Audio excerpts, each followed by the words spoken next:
Hi guys, hope you all had a nice weekend. Just wanted to show you this 3-bedroom apartment of mine, and it's currently being rented for the past several years. The tenants have now moved on, and must admit I'm pleased with how the tenants have left it, so they can have their deposit back. I now have 1 week's gap before the new tenants move in, so I've just been in here giving it a bit of TLC. And yeah, like I say, I'm pretty pleased with it. Currently in the process of extending the lease. Extending the lease on your leasehold property makes the property more resaleable should you choose to sell it in the future. Once the lease has gone under the 70 years, it's very difficult to find a lender for a mortgage, so it makes sense to do this, as long as you own the property for over 2 years. How you choose this route is up to yourself. There are 2 options available to you. Option 1 is the statutory route. This process can take up to a year and can be slightly more expensive, but it leaves your flat with no ground rent to pay at a peppercorn rate and a longer term lease also. To get started with this, you would need to instruct a solicitor to serve a Section 42 notice once you have appointed a chartered surveyor. He will also give you a valuation. Option 2 is an non-statutory route. This is by way of written correspondence outside of the legislation and can offer and negotiate a lease extension premium to be paid. These negotiations will need to be clearly set out and should be entered into having taken advice from your surveyor. But note, the landlord is not obliged to negotiate on a non-statutory basis, and he could also use this as a delaying tactic. Well, last year was another great opportunity to buy, but didn't the buy-to-let sector get hit with new legislation? Some was good, some not so good. I feel some of it was to remove the rogue landlords from the market.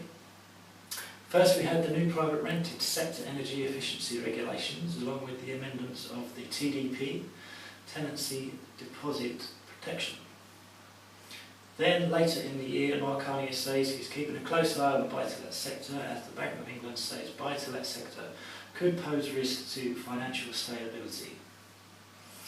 Then, the announcement came in from George Osborne that he plans to phase in the restriction of mortgage interest tax relief from 2017 to 2020, and then he also announced the abolition of the wear and tear allowance. In August, the government immigration announcement of the new speedier automatic eviction process came in for tenants who don't have the right to rent, which I think is fair enough. Then we had the new regulations regarding Section 21 AST notices and the prescribed requirement of smoke and carbon monoxide alarms. And then the ordinance statement of the increased stamp duty of 3% from April this year, 2016, for buy-to-let investors. So, quite an eventful year for the sector. At least Mr. George Osborne has given us landlords time to make and adjust our portfolios accordingly. Certainly some geared up landlords have either sold some or all of their portfolios. One thing you could consider, of course, is buying in a limited company to reduce your tax. I think there will be more lenders going down this route should the market experience some turbulence using the normal method. Also, with this tax increase, landlords will put their rents up, which in turn will only increase the rent of your property over the next 3 years. There are still plenty of other options you could also consider. You could buy, do up and sell for cash flow. You could also consider doing options, where you don't even own the mortgage at all.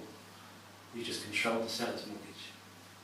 And of course, some of these new rules apply in England, Wales and Scotland, but what about the other countries? What about buying property abroad as well? So I think these days, as a modern investor, we need to keep active and adjust accordingly. We can do this by attending seminars and keeping in touch with your local landlords association. And some good property forums will certainly help. The days of sitting back on autopilot are now gone. Well, I hope you found the video of some use anyways, and I'll speak soon, and take care.